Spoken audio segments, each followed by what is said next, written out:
right, peace to the family. Let's go and get it started, man. We're not gonna waste no time this evening. We're gonna try to get it closer to 9, man. We're gonna try to get it close as we can. So, shit, let's go ahead and run it. All right. So my name is Brandon B. Dixon, MLS 1541210. It's at BNL on also on all social media.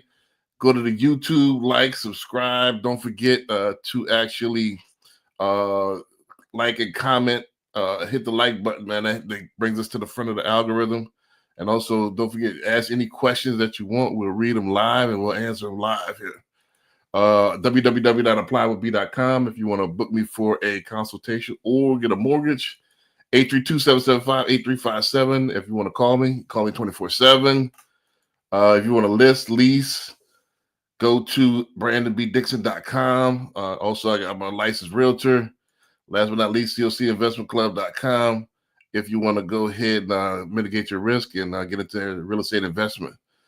And I got my boy Brandon Dunbar in here. I'll let you go ahead and introduce yourself, and let's go from there. Right. Happy Tuesday. Happy Tuesday. Brandon Dunbar here. To get in touch with me, all you have to do is Google Brandon Dunbar Realtor. Also, you can reach me at my cell phone anytime, 281-309-4151. And to check out, anything that you want to check out online, you can also use my website, which is dunbardidit.com. So that's DUNBARDIDIT.com. Let me know next week. I will do the banner, so I have it, running at the same time. So let me know next week and ahead of time. Understood. So without further ado, like I said, go ahead. Don't forget to like the video. Don't forget to go ahead and get us some hearts and stuff like that. Also, go ahead and put any comments in the box there, and we'll go ahead and read them live. But I'm not gonna waste no time. Let's go ahead and start. Let's kick it off with the latest clips. I don't know. Should I start? Let's start it off kind of slow because I had, let the. Hold on. This is Barry saying he didn't get it. Let me go ahead to this link one more time. Hold on before we get started. Let me see this link one more time. It looks like Barry about to come on. Let me see. Let me send it one more time.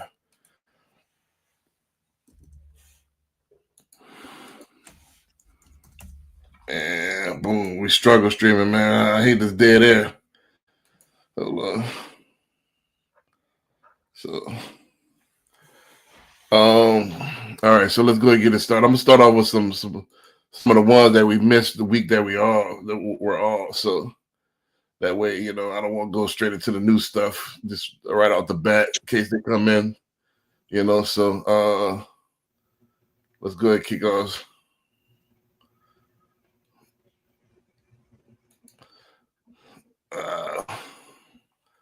I don't know this one here. Hold on. All right, cool. Let's go ahead and run this one right here. All right. Bam. Let's go ahead and run it. This is one of the old. $200,000 of your net worth today. What happened, man? My appraisal on my property I thought was going to come back at $700,000, came back at $410,000. So what are you going to do about it? Go get a new appraisal. Why? What? Okay, tell me what happened with the appraiser.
All right, Dunbar. I'm back in.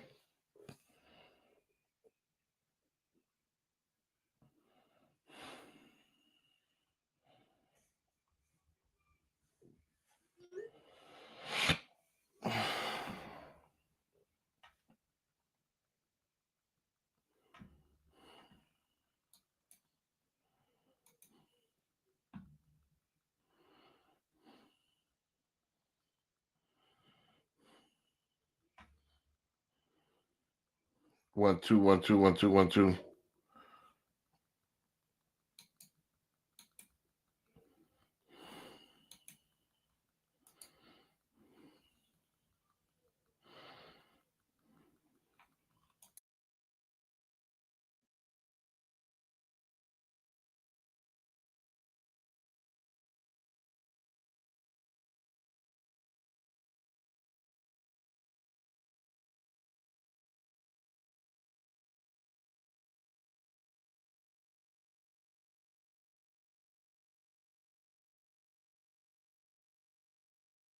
Calling all realtors. This is Brandon B. Dixon, NMLS 1541210. I wanted to talk to y'all real quick about my realtor referral program. So anybody interested, anybody want to sign up? And a lot of people have been asking questions, so here it goes. So don't forget, I'm licensed in 6 states. So California, Texas, Louisiana, Florida, Georgia, and Illinois. So if you're a realtor in these 6 states, get at me. So what we're doing, don't forget, we just merged with Greenwood Realty. So we have the real estate side and we have the loan side all in one office. So any realtor that's interested, DM me. So what I'm going to be doing is I'm not going to be showing any houses. So anybody that wants to split commission, that want to become a showing agent, or just you can stick with your brokers, just want to reciprocate business, get at me. Also, give me all your turn downs. I got over 200 banks. So let's reciprocate business and make some money. So if you're serious about making money, get at me.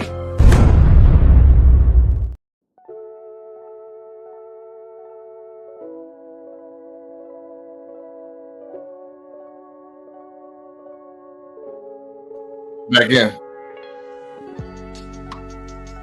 You run the commercial beat campaign. You muted. I see your camera. I see your face. Right. Come back in.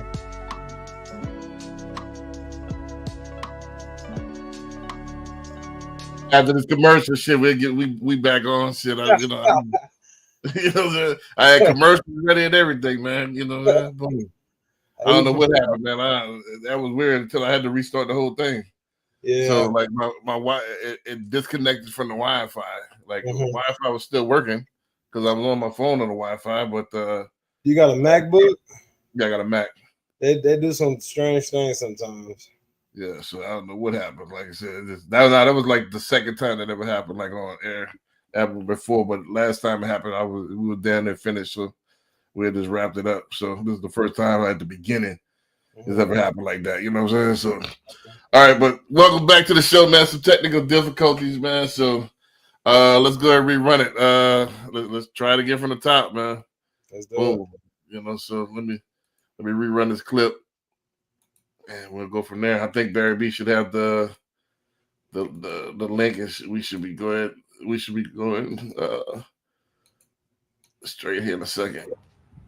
I don't know. He asked for comps for him to use, and then I gave him the comps, and then he didn't use any of them. He used comps that weren't even really good comps. Were the comps that he used closer? No. They were farther away? Yeah. Were they renovated like yours? No. So what? And they weren't the same style of house. Okay, so what kind of houses were they?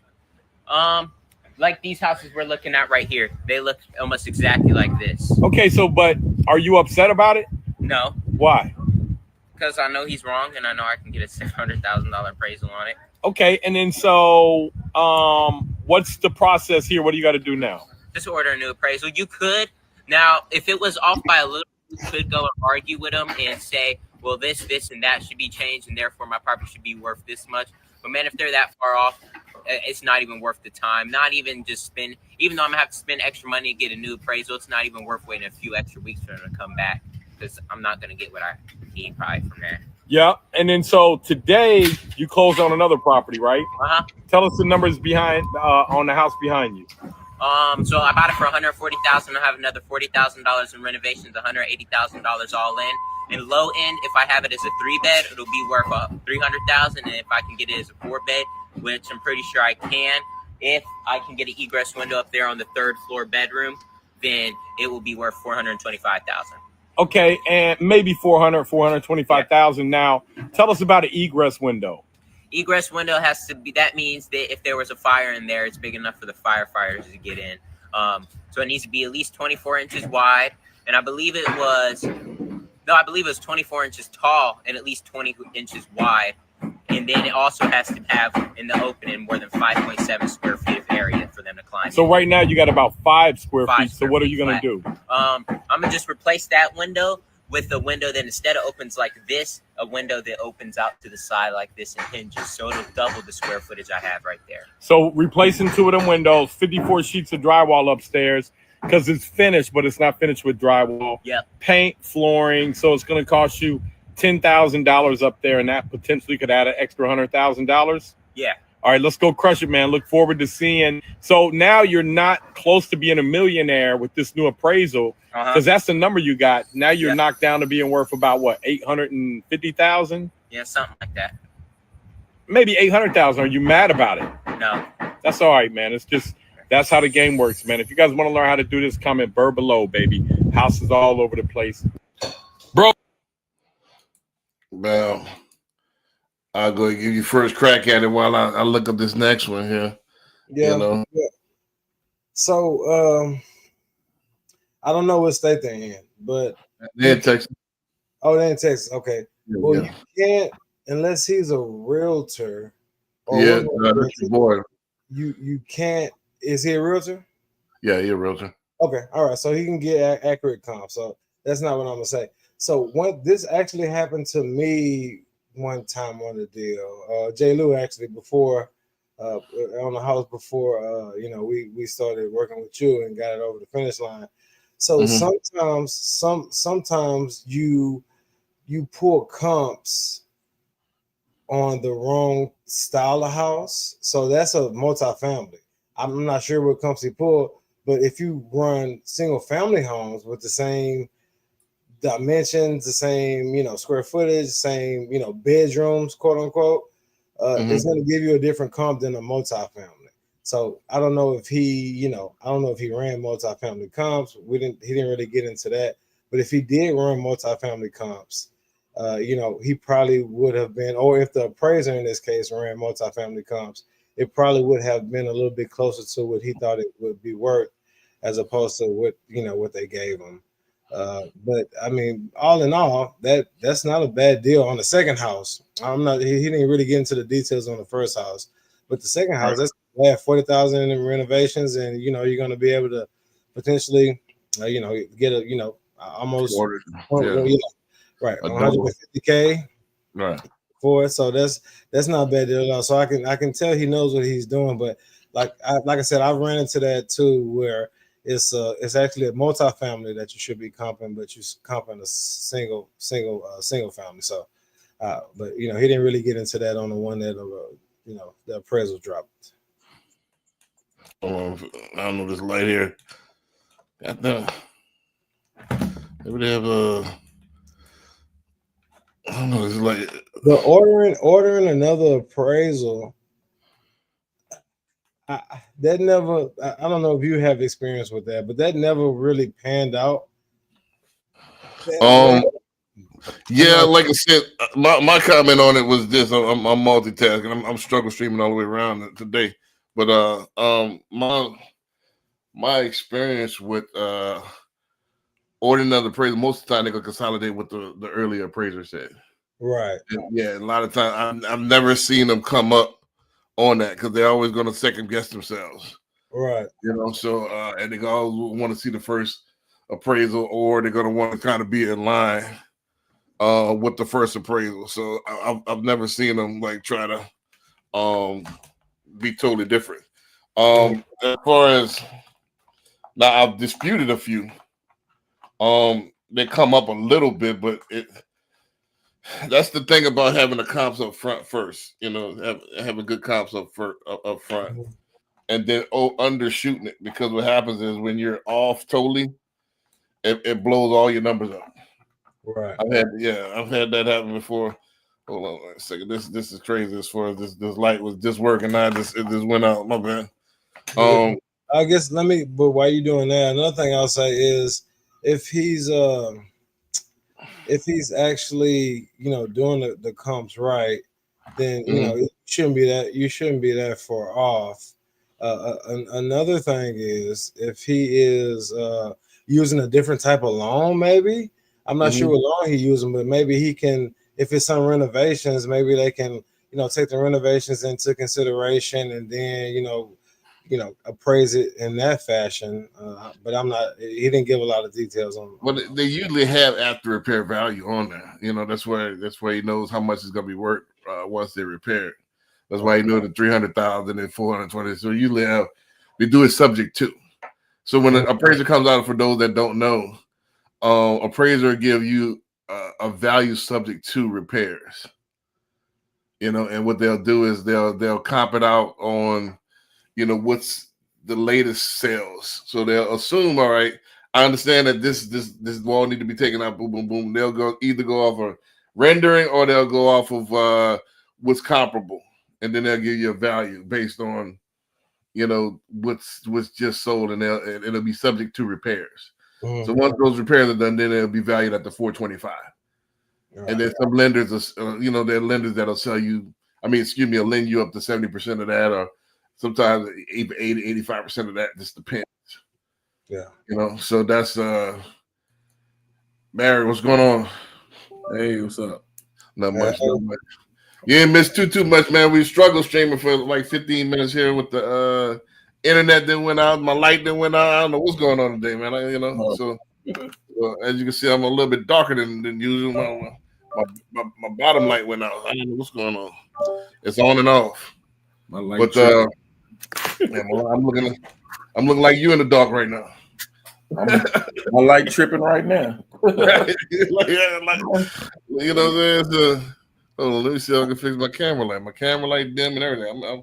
I'm dark and I'm up in there. But let's go ahead and if you want to introduce yourself, and then let's go get into this next clip. We're gonna keep it rolling. Make sure people can see me. Make sure people can see me. All right. Well, while you arguing that, I'm gonna go ahead and run this next clip. You know what I mean? Get this show moving, man. Looking at a deal right now here in DC. Come on, it's $700,000 for a 4-unit joint. There's already tenants in there. Right now, it's grossing $97.50. Why in the fuck would I go spend $700,000 on an apartment building with 4 units, and I'm only grossing $97.50 when I can go out and buy myself 50-passenger boat, and I'm gonna tag another company who's doing the same play, but they got 3 of these motherfuckers, right? I told you we doing $1,100 an hour on my boat. $1,100 an hour, minimum 2 hours. These motherfuckers got 3 of them bitches in New Jersey. And this one play that they running right now, they doing the football games every weekend. They selling 3 fucking 52-passenger boats out every Sunday. All right, and then on the days of college play. I don't know what day they play because I ain't into the sports like that. I be trying to figure out ways how to make money. But stop bullshitting around, man. Like, you literally can get with your homeboys, your brothers, your sisters. Hell, it don't have to be real family. Get with your guys and just come connect with me. All right? Y'all been watching me for many years. I don't been on the internet for at least 4 or 5 years with this shit. No. 6, 7 years with this boat shit. I don't understand why y'all ain't jumped in yet. Like, all right, we ain't stopping here, goddamn it. We got some shit up our sleeves, all right? But for real, man, November the 12th, I'll be breaking all this shit down. How you can leverage your credit, how you can go and buy you a passenger boat, how you can charge motherfuckers $60 to $100 per ticket every single week, and that's just one event. All right. Next week we got Halloween, we got a costume party. Then Saturday we got the trap karaoke. Then Sunday we got our first brunch. So it's multiple ways to make money in this drink. We got the bar last night, the motherfucker hookah. I think all 6 of them got rented out. It's $40 a hookah. Like why not get with your people and then come and get into the water sports radio industry? All right? November the 12th, I'll be breaking it down for you. Just comment app, fill out the application, and listen. If you don't have a 700, like you don't qualify, I don't want you to just come and get the education.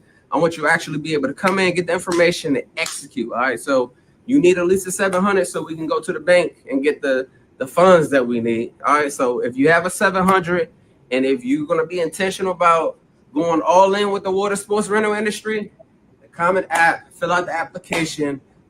I'm looking at a deal right now. Boom. I put that in there to kind of juxtapose, like, hey, is this not? There's thousands of ways to get paid out here, man. So yeah, that's what I was gonna say. Yeah, I mean, real estate is one of them. Many ways to get money. Yeah, there's plenty of ways to get money. So I mean, real estate is one of them, but there's other plays out here. You know, a lot of it. This is a good chance with Dunbar. Dunbar got another play going as far as the catering business. I mean, so thou should not live by one income alone. You know, so I would knock the real estate plays. You know, the real estate plays, the steady money, the Burr method. But you know, I would say have a mixture of both. You know, I'm trying to get my hands into a little bit of everything, long as it's a synergy, long as one doesn't take energy away from the other. You know, so, and that's just this economy that we have to deal with. You know, you could cry about it, or you could make moves and do something about it. You know, so, and the play is just you got to have multiple streams. That's just what it is. You got to diversify your portfolio. It ain't no getting around that. So, you know, this is what it is. I like what he doing. I never, you know, got into. I don't know nothing about the business, but Dunbar got something on his sleeve. Just shameless plug time. You know, go ahead and tell him about the catering because I'm about to pay for me one of them turkeys as soon as we get off that. Well, I have a catering. 2 catering companies actually. So I mean, we do everything from catering small events, birthday parties, to catering private jets. Definitely something that is lucrative.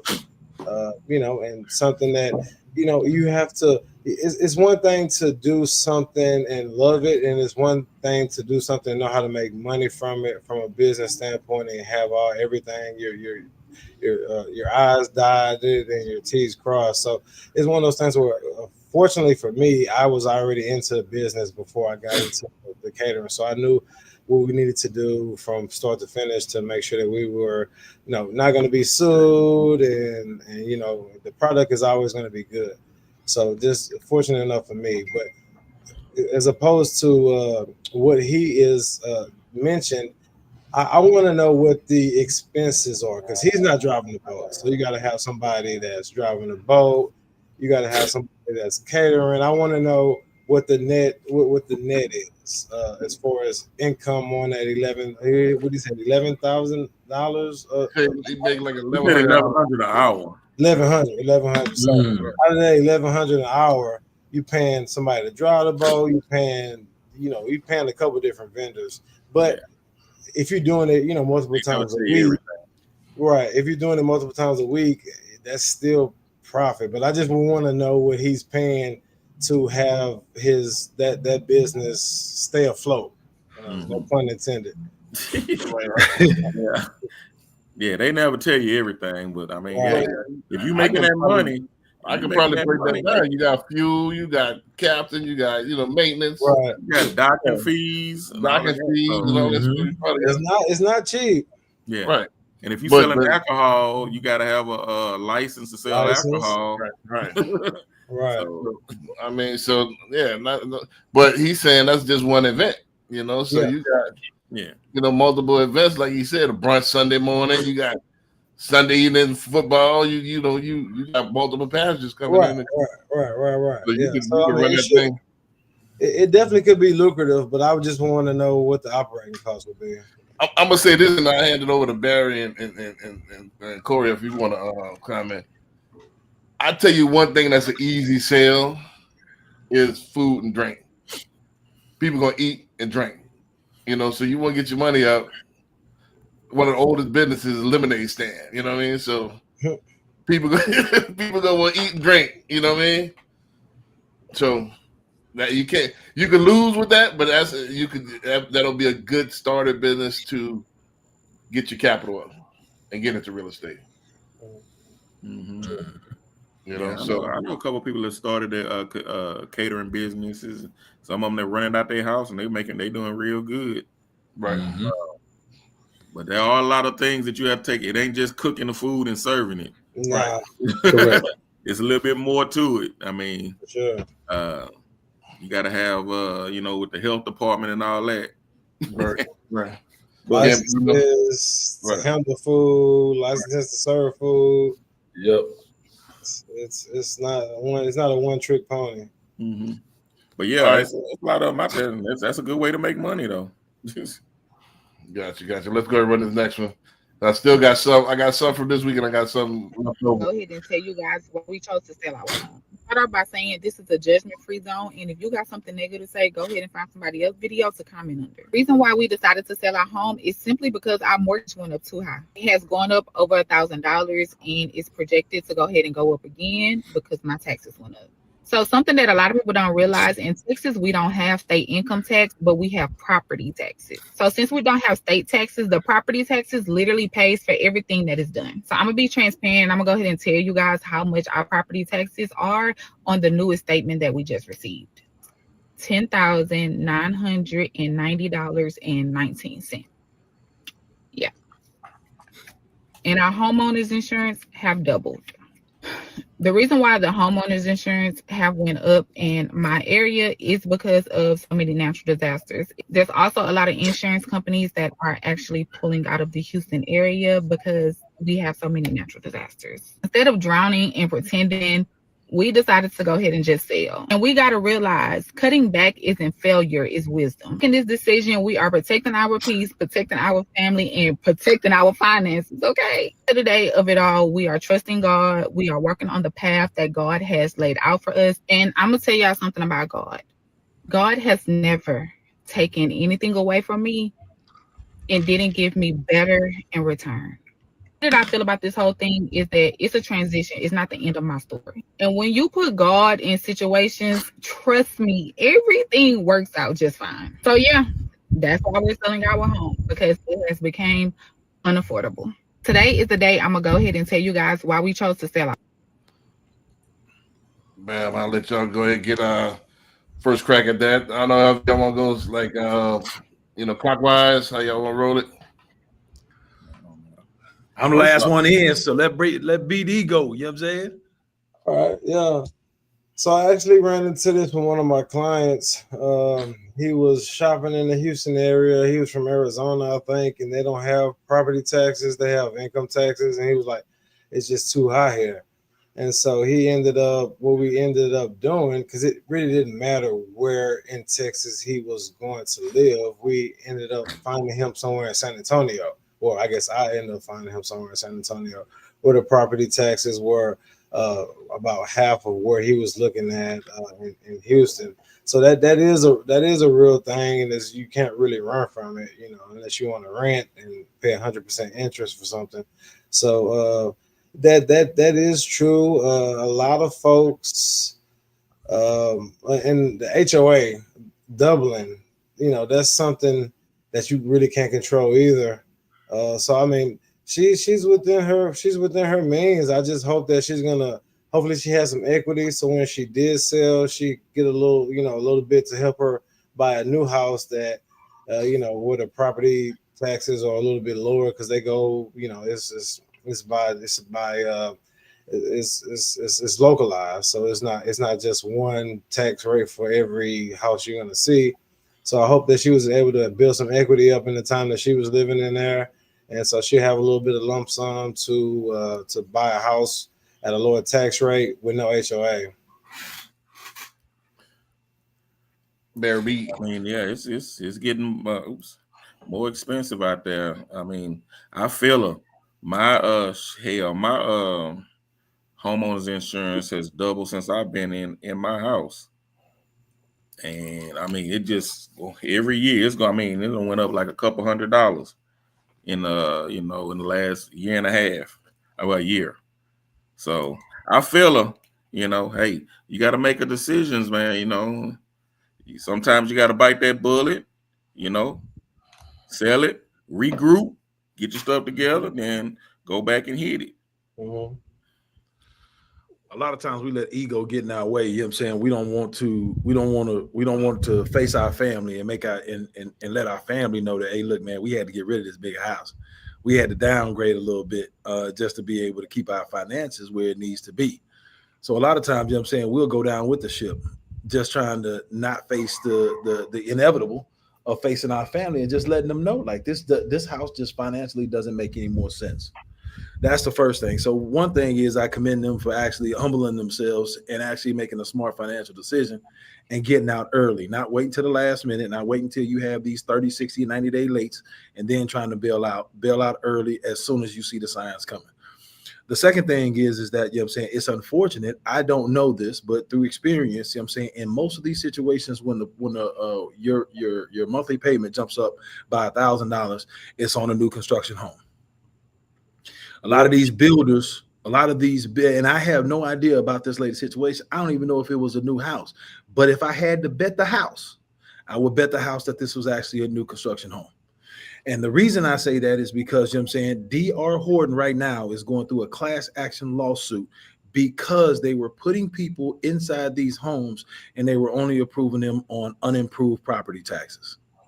So then once they revalue that actual property and now they're doing land plus the house, that's how you get the drastic difference in you used to pay $1,000 for property taxes. Now you're paying $9,000 to $10,000. And in order to make up for that escrow shortage, because guarantee you're not going to have enough in escrow for it, now they have to jack your payment up by $1,000.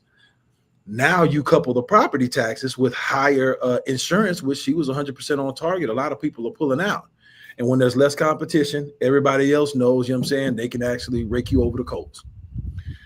So people have to necessarily use this as an example and then be able to be a little bit smarter when they're out there shopping for new homes or shopping for homes, period.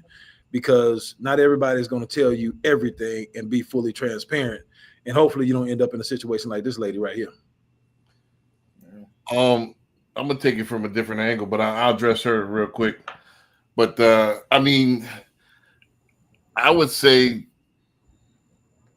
it's, like I said, I commend her for not jumping in the ego. It's people move all the time. I don't know why in our community it's such frowned upon or looked down upon thing. People move all the time. You know, you gotta go. I would much rather, and most other communities would much rather have that financial means in order to put up a facade. To be what's called house poor. Or struggle to, or something. Who says that she went back to rent? She just said she sold the house, so she might have got a smaller house, might have got downsized. And like I said, I'm gonna take it from this angle. I did the same thing. I'm, like I said, and I did this to invest. Take my equity out and invest. But and I looked at it like, all right, in 10 years, I don't have any company over. You know what I'm saying? So why I'm having a 2,500 square foot house by myself? I only got one ass. I got all these sofas and stuff like that. I can't sit there. So went from mine wasn't quite 10,000. Mine was like $8,900 at Katie property tax. Now my property tax like $120 a year. I'm in Liberty County. So this why give the government all this money for what? Like, what am I doing to put up a facade or put up? I'm just as comfortable now. I'm a little bit further out. Maybe I'll make up with that with gas money, but but at the same time, it's like we get these houses and it be out. And I had this happen with a lot of our people, first time home buyers. They want the Taj Mahal off the rip. And like, why do you need all of this? You got 2 people in the house. You don't even have kids. Why you need a 5-bedroom? For what reason? Get the meat and potatoes. Not gonna be your forever home. Leverage that money, leverage the property, leverage the appreciation. Then you gradually get what you want. I don't know why we have to out the rip have to jump out with the grandiose. So yeah, but you don't know that's what she started. That's what she's talking about. No, I'm not. That's why I said I'm gonna address her first, and I'm gonna pivot. Oh, okay. Yeah, so I'm talking. I'm rifting on myself, and I'm rifting on this like her now. So yeah, so I done got over her. But a lot of customers I've seen that I had before, they, when I was really dealing with first time home buyers a lot, they stopped the process because they couldn't get all the things on their wish list. It's like, come on, we need to stop with the wish list and come with the necessity list. Hey, this is what you need. You're a teacher. You need meat and potatoes. A 4-bedroom with a walk-in closet with a shoe rack. Do you need? I understand you want that. I understand you work hard. However, what's the greater good? Do you want to throw this $27,000 away that you renting a year, or you want to put it toward a house that might not be what you want, but it's the leveraging your money later on till you can get what you want when you can really afford it. So again, delayed gratification is always usually the way to go. Delayed gratification. So it is what it is. I mean, I commend her. I salute her. I mean, sometimes you got to do was not popular. And stop living for everybody else. You know what I mean? So with that, anybody else want to comment on? I'm going to go to the next one because I got a couple of them. Go for it. All right, let's roll to the next one. Since we're on the business tip. It's not until it feeds you, protects you, and ultimately it outlives you. Following the LLC let makes me you run it to the top because I don't want to run. Stop calling your LLC a business. It's not until it feeds you, protects you, and ultimately it outlives you. Following the LLC makes you a CEO the same way buying sneakers makes you an elite athlete. It looks dope online, but it actually means nothing in reality. See, people make the mistake of throwing everything into one pot. Brands, contracts, cash. So one lawsuit wipes it all out. They mix rent money with revenue, and courts pierce that veil in seconds. And here's the crazy part. By default, an LLC is taxed exactly like a sole proprietorship. No built-in deductions, no automatic savings, just the IRS waiting on your profit. You think it's ironclad, right? Like this door? Nah, an LLC without structure isn't a business. It's a box with your name on it. Paperwork doesn't protect you. Structure does. So don't brag about your LLC. Brag about your systems. So what does real structure look like? Imagine this, a holding company at top, one entity that owns the assets and the equity. Operating companies below, separate lanes so risk in one doesn't sink the rest. IP protection in one box, your brand, your trademarks, your creative work in its own entity licensed out like the pros do. Tax design, knowing when to elect S-Corp status, how to flow distributions, how to keep the IRS from eating first.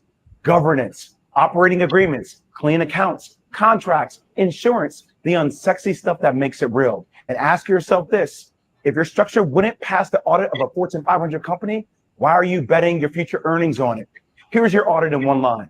If your LLC can't live without you, can't separate money, can't protect your brand, and can't keep the IRS from eating first, it's not a business. I call it a liability. The new flex isn't the paperwork, it's the profit, it's the protection, and ultimately, it's the legacy. An LLC is a shell. The vision you put inside of it, that's the business. The discipline you build around it, that's the wealth. The structure you leave behind, that's the empire. Because a shell without structure doesn't leave a legacy, it leaves a damn mess.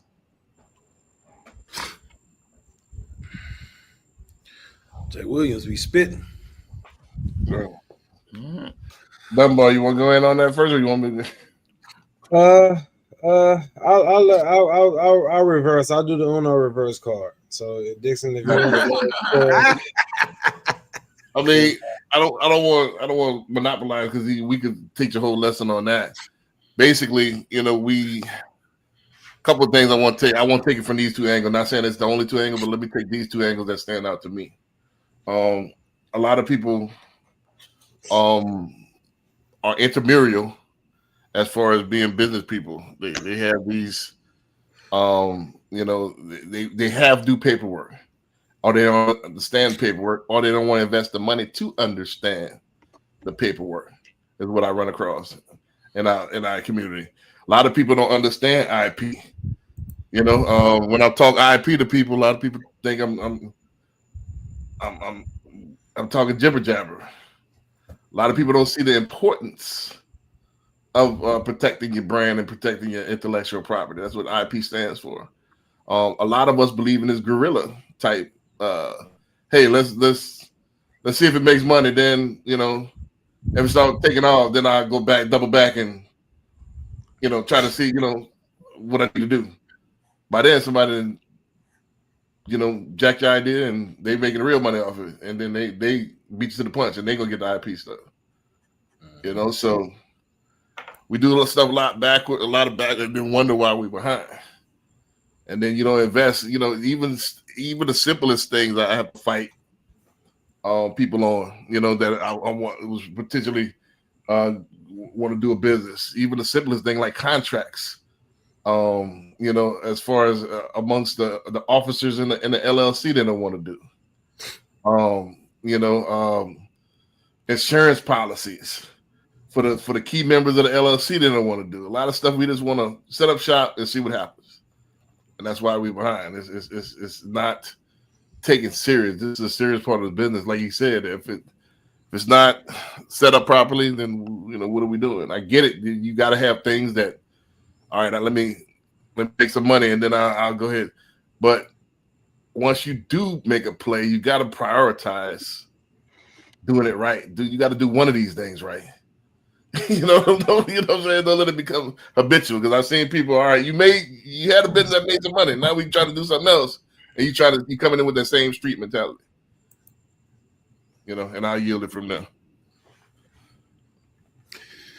Well, my whole thing about it is, I'm saying, there's a lot of people, the way he put it, I'm saying, a lot of people just think just because you have that paper from the state, it makes you a legit LLC.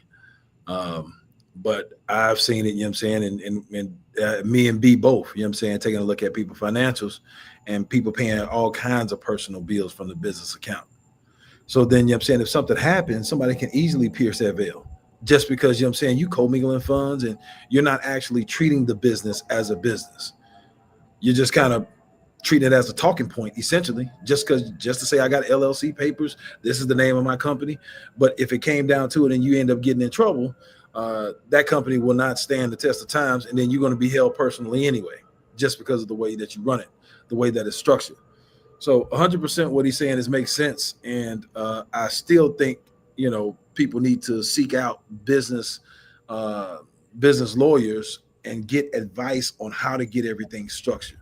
You don't know everything. Google don't know everything. Chat GPT is not going to be there to help, help get everything. What's up, Miguel? Chat GPT is not going to be there to do it for you. You know what I'm saying? You have to eventually get with the right professionals and let them do their jobs. Stay in your lane, which is whatever business that you're in, and let other people's and other professionals stay in their lane and make sure that you protect it. That's all I got to say.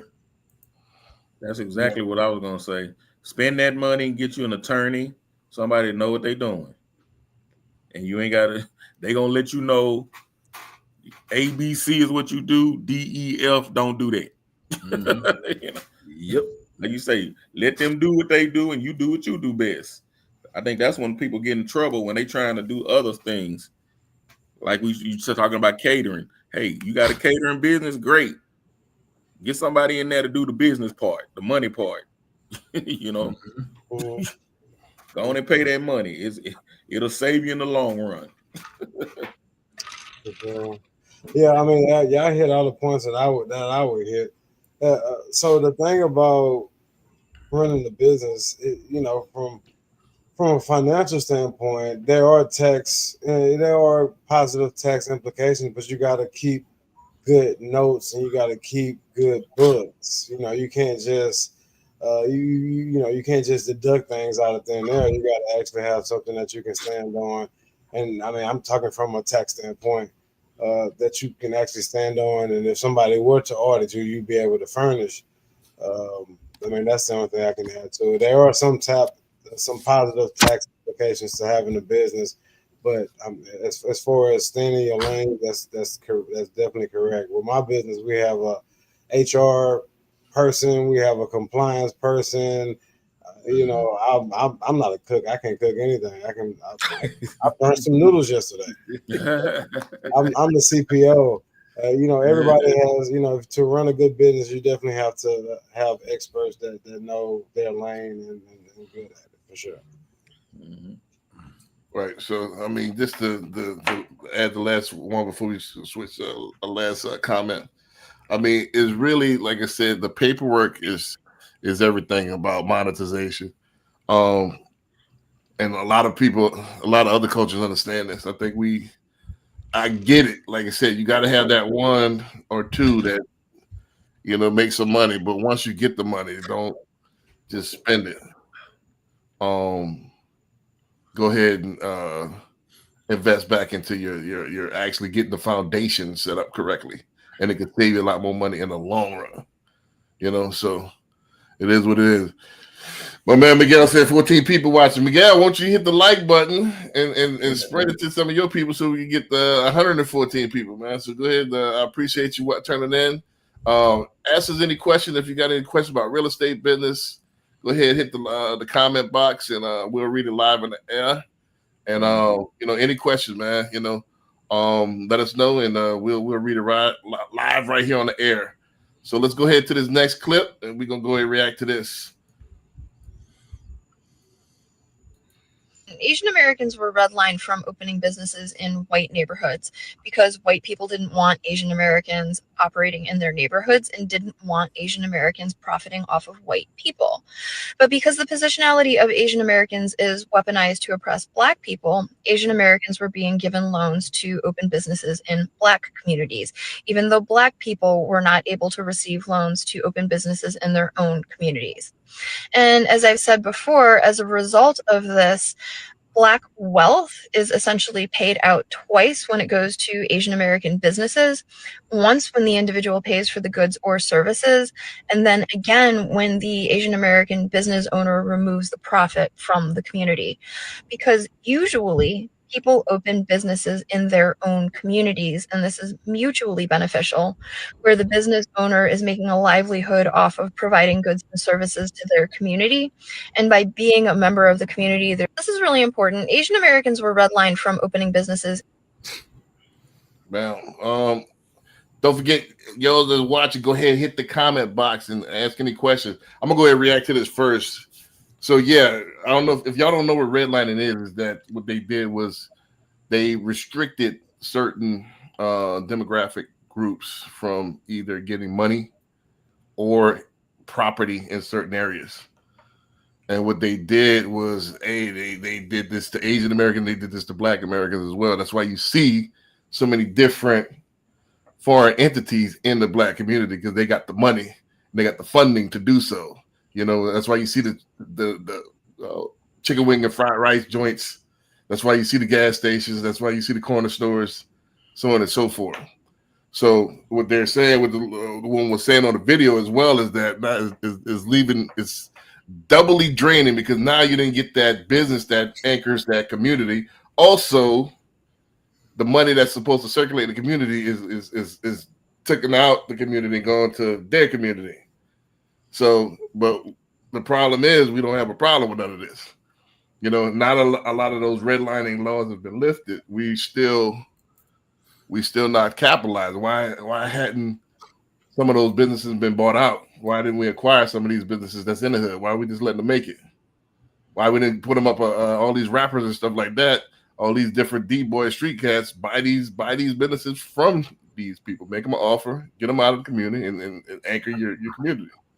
The business funding is there. If you don't have the funds, use OPM, other people's money. Like the guy early on the early clip, all you need is 700 credit score. A lot of times, Dunbar and I talked about this early this week, SBA does stuff like this. They salivate at the mouth for stuff like this. This is what they do. That's the FHA of business. All you have to do is have a business plan. They like to employ, create small businesses that help employment. So a lot of this stuff has been lifted, but yet what we try to do is we try to get our homeboys to invest in stuff. And they got government entities I'll give you the money, but we don't know what a performer is. We don't know how to do it. We don't know how to put a business proposal together. It's crazy. We got AI, but I'll open it up. I'll yield the floor now. So I go next, you know what I'm saying, when it comes to this. I would open up the conversation, you know what I'm saying, and say, how many people in our culture actually wants that convenience store? So, you know what I'm saying, we talk about redlining and keeping us out, you know what I'm saying, but I would say, you know what I'm saying, within the culture, you know what I'm saying, it's not one of those things that's glorified. We like stuff to be glorified, you know what I'm saying? And I'm not saying that, you know what I'm saying, it doesn't exist. I've just never heard the person say, you know what I'm saying, hey, look, y'all need to join me. You know what I'm saying? There's lots of money in convenience stores. I'm buying a convenience store. I just haven't seen it. Again, you know what I'm saying, it might be out there, but you know what I'm saying, there's a lot of other businesses that can become a little bit more glorified in the community. So a little bit has to do with possibly redlining or whatever the case may be, but I would rival that with how much is the demand to actually be able to take over a convenience store inside the hood, or to actually open one, take over a liquor store inside the hood, or open one. I mean, yes, it sucks that a lot of that money is leaving the community and we're paying twice for it, but I'd be interested to know what the statistics are, you know what I'm saying, for people that would actually be interested, and they just hadn't had the backing, or, you know what I'm saying, people just hadn't supported them in actually getting it. So I think it's a little bit of 50-50, you know what I'm saying, a little bit of red line, but I can't put the majority of the blame on that from my experiences. Well, that's my point. Red line, they kind of outlawed it now. It's opened it up. So is there tongue-in-cheek redlining? How many laws do they take off the books that people still? Right, I get not. Is there tongue-in-cheek redlining? Yeah, it's not in the laws anymore. But look here, we ain't giving them no money. Mm-hmm. I don't know, but I'm just saying, just because it's not on the books.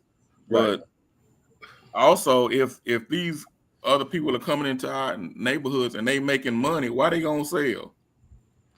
Well, if you making that money, like, and Nuri Muhammad made a thing about this too, where he talked about how other cultures coming to our area, make the money, then they taking the money back to their communities. If you making all that money, why I'm gonna sell? Well, this is the thing. So it just depends on the situation. Just like, with a house. You got a house, it might not be distressed, but it might be financially distressed. You don't know. You don't know till you ask. They might be tired of the neighborhood. They might be getting older to retire. But my point is, we don't never approach like AI. Or a lot of people, if you make them an offer they can't refuse, they might get off of that business. So if we love these hoods, like we say we love these hoods, we say them in every song, why not buy these people out and put your ante up in there? Ante should be, going working that front counter. So that buy these people out, and they got business funds and that'll do it. Use some of your cake, use some of your money that you talk about on the songs that we glorify, and buy these people out, and that way it's a play for the next generation. And like I said, like he's talking about the empire that'll live, because all we did, we probably we probably missed out on it. We probably missed out on it earlier, the generation before that. So now's another opportunity to circle back. Dumbo, I know you got to roll at about 10:20. Yeah, no. Well, it's one thing comes to mind, which is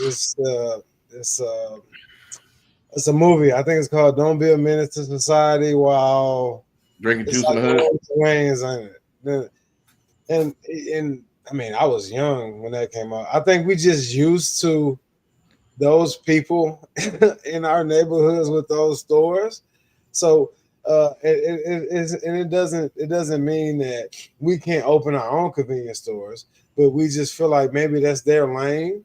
That's I mean, because they, you know, like I said, they've been doing it for a while. I do know a couple of rappers that does have convenience stores in the Alameda area, but I don't know. I think it's just one of those things where it's just socially accepted with us that we're gonna have an Indian or a Chinese person at the quickie stop and, you know, at our gas station. So I don't. I think that we don't even think about the profit or think about that business as much as other folks in other cultures do. I think Well, I agree with that too. We don't prioritize it, so and we don't think about it, so we don't prioritize having that kind of business. We sometimes we think of other kind of businesses. right. We'd rather be on the corner instead of being Yeah, inside. You know what I mean? yeah, Like, come on.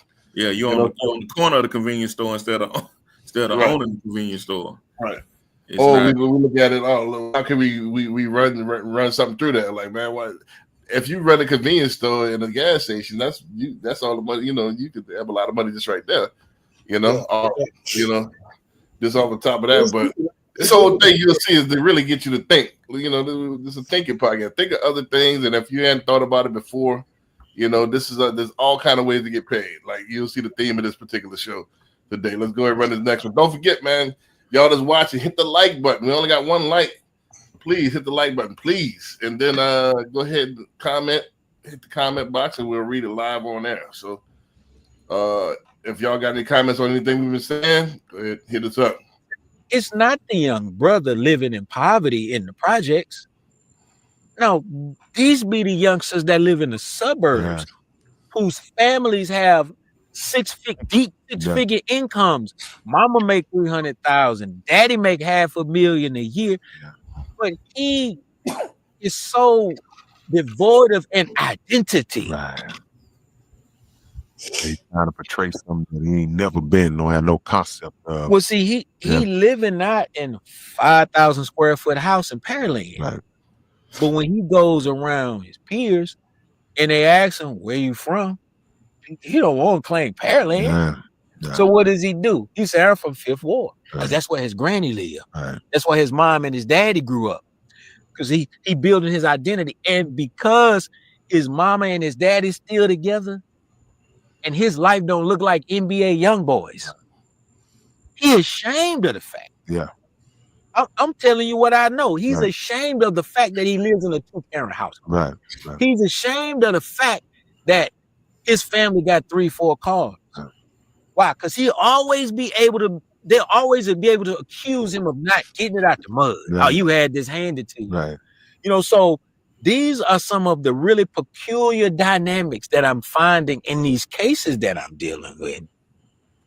So a lot of these youngsters, they have a lot of options and a lot of opportunity, but they are choosing the streets.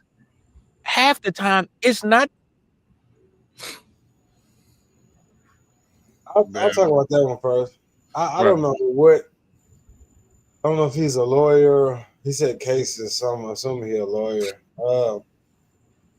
I've never seen. I'm from Fifth Ward. I've never seen what he's talking about right now.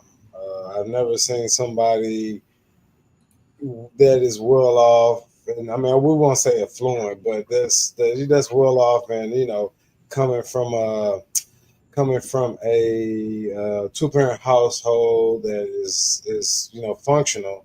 I've never seen anybody go to or proclaim that they are not where they're from. Maybe it's just my circles. Maybe, you know, but I've never seen what he's talking about before, to where it's somebody that is placating their lifestyle, because you really can't, you know, because these people that are actually from you know these places that are impoverished, they don't have access to the things that he does. So when he comes around, most likely he's going to look like somebody that we need to, you know, see what we get out of him, as opposed to somebody that can stand with them. That, you know, so I've never seen that dynamic. I want to shout out Miguel, man. I guess you shared our link, man. So you got 26 people. I appreciate that, man. Let's go and get to 100, man. That'll be a record. I think the most we had got like 52 at one time. But shit, we get to 100 something people. We doing something, man. So I appreciate that. Hit the like button. Go ahead, keep commenting. So shout out to Miguel, man. Yes, sir. Yeah, I agree with you on that, Dumb Boy, a lot, because if you living in that area, where you going and who you going around, where you gonna be talking about that? You know, you mean you going over your granny's house to see granny? They know you don't live there, Right. so who you lying to there? They know you don't live there, and I know you ain't just going to Third Ward hanging out and just roll up and say, "Hey, I'm from Fifth Ward." No, man, come on. Yeah, Like you say, they gonna know in a minute. Right. Man, they gonna know in a minute. They gonna know in a minute that you're not from there. So I think that's I don't know. Look, I think the peer pressure. I honestly think the peer pressure is real. You know what I'm saying? The simple fact of cats don't want to tell. Back in the day, you know what I'm saying, there was a couple of cats that actually did not want to say that they were where they was from. Parents was well off. Parents might not have been together, but you know what I'm saying, parents was well off. They wanted to portray something a little bit different. So I think, you know what I'm saying, when you're amongst peers who other parents are well off as well, you get less of that kind of flawed lifestyle, you know what I'm saying, that people are trying to portray, because now everybody around you is like you. But then when you get into an area where, you know what I'm saying, everybody doesn't have that same privilege, everybody doesn't have that same benefit or whatever, of having a two-parent household, of having parents that are doing well, whatever the case may be. I feel like in the culture, you know what I'm saying, it's an easy thing to dumb down your life or even dumb down your education, just because, you know what I'm saying, you don't want to seem like the odd man out amongst your peers just because of the pressure. You know what I'm saying? You don't want to be talked about. You don't want to be made fun of, or whatever the case may be. So I do see that being an issue, and it shouldn't be an issue, but unfortunately it's something that is. Hopefully, you know what I'm saying, they can have some kind of mentor or some kind of elder, you know what I'm saying, to help them navigate, because when they're young, it's hard for them to kind of identify themselves. They're still trying to navigate and figure it out. And a lot of that stuff has to do with social pressure. So, you know what I'm saying, in those cases, and I'm assuming he might be, I'm like Dunbar, you know what I'm saying, I'm assuming he's a lawyer, he's talking about these lawyer cases, whatever the case may be. I do see that happening, but, you know, I don't know what the resolution is or the blue pill is, but hopefully, you know what I'm saying, we can get a little bit more male influence to help get above just these social pressures and making yourself feel dumb or dumbing down your lifestyle and feeling embarrassed by it, because you shouldn't feel embarrassed by it. You should feel proud. Well, let me go ahead and sum it up. Once I actually agree with Corey, you know, on this. Hey, ring the bell. What a sound effects at? Put a sound effects on there. Come on, man.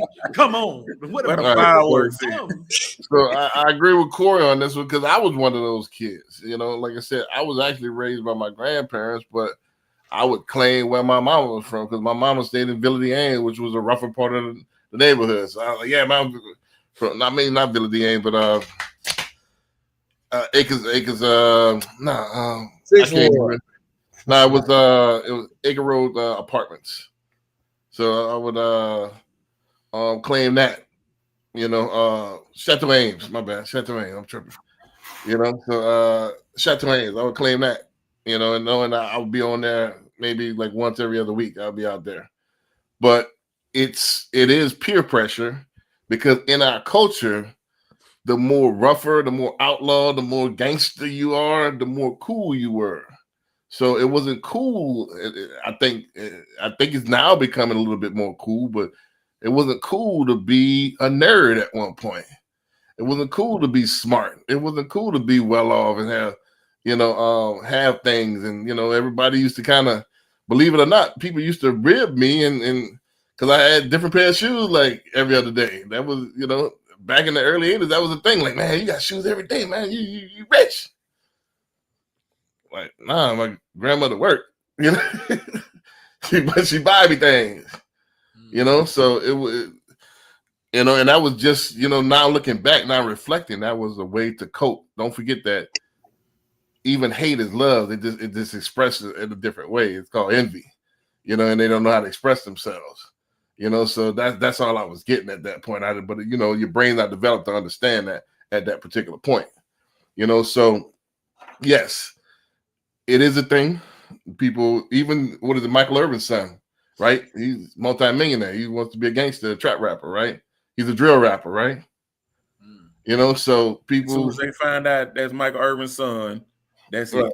it. Well, they already found, they It's a exposed wrap. him. They exposed them, you It's know. a So wrap. yeah, that is a thing, man. That, you know, people, you know, trying to find their identity.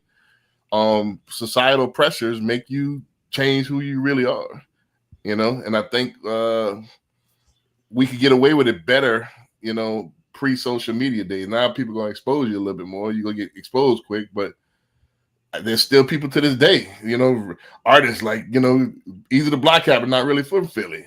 You know, a lot of these cats not really from ATL. Jeezy not really from ATL. You know, all of this, you know, so, you know, a lot of people claim stuff that they're not really from, you know. So let's keep it all the way, you know, real, you know, and this just because it sounds better or it sounds rougher, it sounds more gangster, it sounds more dangerous. So we'll say false things, and it's the opposite. Like everybody else want to be better. It tells us something about our mentality, you know. So, but Dunbar, I don't want to hold you up. I'm about to run this next clip. I don't know if you want. Nah, peace and love, brothers. I'll be here next week. I just got to go handle something. I'll see y'all next week. Let's try to get it close to 9 o'clock as we can, Yeah, brother. we gonna try to get 9 for sure. Yeah. All right. For All sure, right. for sure. Peace and love, brother. That's a bet. All right. My clock ticking too, dog. Yeah. I got about 30 more minutes. I only got a few more. I got a few more clips, and then we're gonna shut it down. Larry B said my bedtime coming up, man. I'm saying, Yeah, I'm You know what? I was up late last night. Then I had to get up early. So yeah, I ain't Yeah, I'm gonna shut it down about 30 more minutes. So I trade time for money. I trade money for time. I'll save what's left after I spend. I spend what's left after I invest. I work for money. I make money work for me. I use debt to look rich. I use debt to buy assets. I focus on expenses. I focus on increasing income. I see money as scarce. I see it as abundant and unlimited. I trade time for. well, I'll let y'all go ahead and comment on that while I run this next one. I mean, while I find this next one, I'm gonna make it go a little bit quicker. That's why the rich stay rich. Correct. Correct. All about the mindset, you know what I'm saying? Mhm. Depending on how you look at it, you know what I'm saying? You're right for each one of your situation. And just everybody's mindset is a little bit different. That skit right there by itself, that video might go over a whole bunch of people's heads. Just because they don't necessarily understand it. But when you think about it and you understand the way the wealthy thinks and the way the wealthy handles money, the way the wealthy thinks about their time and values their time, it will start to make a lot more sense. And they didn't necessarily always have been like that. They just understood the goal and the objective of what they were trying to get to. So even in the beginning, when they were trading time for money, they knew what the end goal was going to be, what they were trying to get to. Eventually, they get to that point, they can kick back and try to tell other people and coach other people on how to do it. But the biggest thing is just understanding the way money flows and the way money works. That's the number one thing. And then you can make it work for you. Right. I think the biggest thing that he said is the last thing is the poor mindset. He says he sees money as scarce. The rich mindset, he says he sees money as abundant. So that's the biggest thing right there. If you could put it in your mind that money is abundant, it's always going to flow. That's the first step right there. Then I would say the second step is to not trade time for money. You know, it always baffled me when they say, "Well, how much per hour? How much per hour?" Like, man, you got to get out of that. It don't matter how much per hour. It don't matter how can I leverage my time to make this money. Sometimes I put 100 hours into something and not get a dime. Sometimes I put 15 minutes into something and get, thousands of dollars out of it. So it's not a matter of, how much time does it take? You know, we don't look at trading time for money, and that's going to be, you know, that's a poor mind state. And the last one I really want to comment on is that he said that he as far as he buys assets. You know, he's one. The poor mindset said he buys things to look rich, and the rich man said he buys he uses debt to get assets. You ever seen Baby Boy? What he say? Like Guns and butter. Guns and butter. So the debt, like I said, the debt actually you got to leverage your debt and to make it more, you know, assets, and then use those assets to pay for your liabilities. You know, so it's all a mind frame. You got to switch your mind frame up first, then everything else will follow. I got a couple more, so let's go ahead. I'm running through them real quick. So my first LinkedIn post, I had to snatch this from LinkedIn, man. I never usually do LinkedIn. Can y'all see the screen? Yep. Yeah. So let's go. Do you remember this song?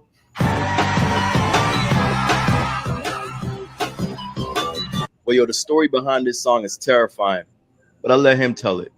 My friends don't always like my music, which is hilarious to me. Like, one of my homies told me, like, after I finished Hey Ya and I played it for him,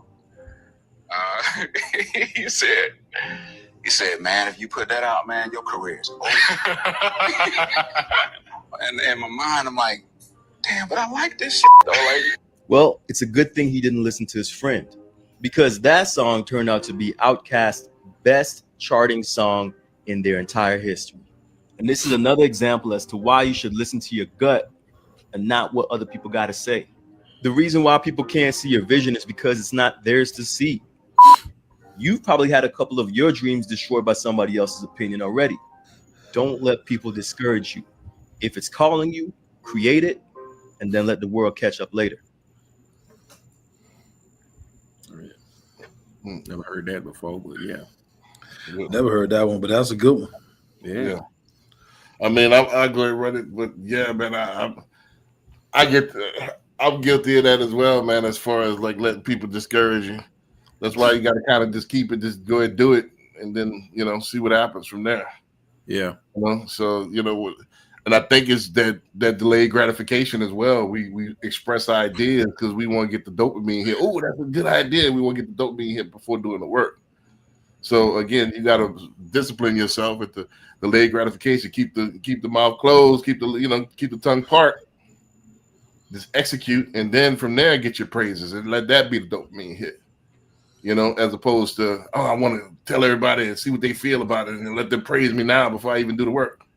Because what happens is when you express your ideas before, they're gonna be expecting something grandioso, and then if you accomplish it, it's not what they think about. They're still gonna tear it down. So, you know, so why set expectations before you even create it?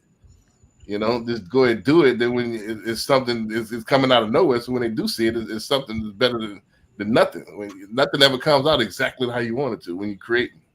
So I learned just go ahead and do it. Just do it. And then they gonna comment, haters gonna hate, praise, you know, French riders gonna French ride, and supporters gonna support. Let the chips fall where they may. I'll go ahead and yield the floor. I like what he said, that the vision is for you. Everybody ain't supposed to be on your vision. They got their own vision that they probably not following. Right. So correct. That vision is for you, not for them. Unfortunately, we in a place where, a lot of people like to put their fears on other people just because they're scared to open that food truck or scared to start that business, whatever the case may be. They like to tell somebody else what they can't do or how they can't do it, or, they're going to waste money and try to replace that fear on somebody else so that they won't do it just because, they don't have the courage themselves to do it. I think some of the most stubborn people or some of the most successful people, just because, they have that mental toughness to say, you don't see it. Okay, I'm going to make you see it. That's all right. You don't believe in the vision. That's okay. You ain't got to believe in the vision, but I'm still going to make it happen anyway. And I think a lot of the greats is that exact same way. It's just like, I'm not going to let you stop the grind and I may fail at the actual mission, but I've learned a lesson and I'll be back again. I just need to tweak my vision a little bit, and then bring it back to fruition. That's all it is. So I think 100%, you know what I'm saying, that video makes sense, and that video needed to be heard. Because somebody as great as Outkast in that song, you know what I'm saying, it's the perfect example to put out there in the world. Right. I'll go ahead and run the next one again. We got to get through them, so I go. So this is as well. The National Low Income Housing Coalition just released a report which shows that right now in Atlanta, to afford a 2-bedroom unit at fair market rent in the city, you would have to earn an hourly wage of $41 an hour. Like I said, the National Low Income Housing Coalition just released a report which shows that in Atlanta, to afford a 2-bedroom unit at fair market rent in the city, you would have to earn an hourly wage of $41, while minimum wage there, and just like a lot of states, it's still only $7.25. I know a lot of people seem to be under the impression that minimum wage has been raised. It hasn't. Now, maybe in California and New York and major cities like that, maybe, yeah. But these little small states and stuff like that, no, it's still $7.25 an hour. Just like here in North Carolina, South Carolina, and et cetera. And apparently in Georgia, yeah, minimum wage is still $7.25 an hour. So that means a person has to earn 6 times the minimum wage to be able to afford a 2-bedroom in the city. This is where we are now, people. That's insane, yeah. Insane. You gotta be making now. Back in the day, if you made $41, you was the man. You were living large. I'm talking about fat. Driving what you want to ride, pulling up how you want to pull up, eating where you want to eat. Now you might not be. You might be hitting the missed meal cramps now with $41. You might can't even eat at all. Somebody eating what you want to eat. This is crazy, yo. Insane. And that's in Atlanta. They say Atlanta was cheap. So I can imagine, like I said, New York, DC, Vegas, Cali. Even though they say Vegas is a little cheaper, that's on the West Coast though, because Cali is so expensive. But like that's crazy. Like $41 an hour. Diabolique. I don't know who making that. Who's making these numbers that y'all be coming with? I don't understand this. Just like when they come with the 3 times the rent stuff. Who makes that? The rent $2,000, you gotta make 3 times the rent. Who making $6,000 a month? Like there are some people that are making that, but the majority of people ain't making that. Nowhere close. Damn, so not bringing it home if they're making that. The average person probably bring home about $2,000 a month. Like, come on, huh? So now I'm supposed to give you all my money for a roof over my head with no lights and no food, huh? I'm just in here in the dark. I got a roof though. I'm just in here in the dark. It's crazy, yo. Insane, yo. I saw this as well. Got to get your ass out the city. That's the first and foremost. I understand he using that as an example. You know what I'm saying? Inner city, I don't care where you're at. Inner city Atlanta, inner city Houston, inner city Salt Lake City, wherever you at, you know what I'm saying? It's going to be the most expensive around. So why would you even need to be down there if you make a minimum wage? It just doesn't make sense. Right. You know what I'm saying? Like I get the clickbait, you know what I'm saying? It's a great topic, whatever the case may be. So I ain't got much to say to it. Just get your ass out the city. That's it. Pretty much. Maybe. I mean, yeah, pretty much. Yeah, you can find something else. I'm not gonna be in Midtown. Even if it's in Houston, you ain't gonna pay that there. But there's some areas you can go down a little bit further. You got to go out a little bit further. Mm-hmm. But let me say this. I think even if you go in the country, it might help you a little bit, but it's not going to be the problem is that, again, that's why I played it from the mentality. It's the mentality you got to switch. You understand the rules of the game that is changed. So now you got to adjust or die. I think, the days are gone. And I say this a lot on the podcast, but I'm going to reiterate it for people that's watching. The days are gone when you can have one job and, be able to raise a family on that. I think that's gone. I think you got to have multiple streams of income. I think you got to have a job. You got to have perhaps a second time or part-time job. You got to DoorDash. You got to Uber. You gotta possibly have an online business. You gotta be an influencer. You know, all of your spare time, and you gotta have a couple of businesses that's like autopilot, like some vending machines or something to that effect. You know, so you better get it all. You know, to make it. You better have some rental properties. You better have some passive income. And this is just what it is. I think we keep crying to, hey, we want it to be like it. Oh, everybody compares to the old. The old is gone. It's gone. You know, this is what it is. Like, and that's why I play these clips, and that's why I have the Power of Ownership podcast. Is that we got to get awareness to, hey, it ain't never gonna be like Grandpa. No, you know, it might. You know, what do you think? All the stuff. Think about it. Let's think about it.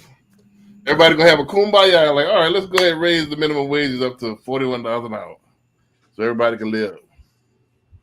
Then there are a lot of small businesses gonna go bankrupt. So it's gonna be the same thing over again, you know. So it's never gonna be like that, man. I think we just need to adjust, and this is the new economy. You know, this is what it is. You know, so let's go. Let me go ahead and run. And then speaking of which, let's go ahead and run this one right here. I'm gonna start this one from the top. Let's go ahead. Let me go ahead and address this shit. I know a lot of y'all probably seen the video going around, you know, them two niggas walking up on a nigga in American Deli. And yeah, that was me door dashing, gang. Shit, I'm gonna keep it a bean like 100. Like, nigga gonna do what you gotta do. You feel me? Motherfuckers ain't really streaming the music right now how I would like them to be. I mean, I'm a grown ass man. I'm gonna go get it by any means. You know, I do a lot of other shit outside door dashing too. Like, I hustle, you know, I go get it. I ain't got no shame. I ain't got no pride problems. I don't think I'm too good for this or none of that. You hear me? Cause I got personal partners, personal friends, family members. A lot of y'all do too. That's door dashing or doing whatever the fuck it is they gotta do to make ends meet or take care of their business. You know what I'm saying? And do what they gotta do. You know what I mean? Like, yeah, nigga, door dashing and doing this right now for some bread, doing this right now and doing this. But when I take this bread and I'm fucking investing into this and then flipping into this, you heard me? And then nigga, come on now, don't do that. But well, hey, other thing is, I ain't snitching, nigga. Yeah, I was door dashing. I ain't snitching though. I ain't ratting on no nigga. And I'm just speaking on me. I ain't speaking on nobody else. But 100.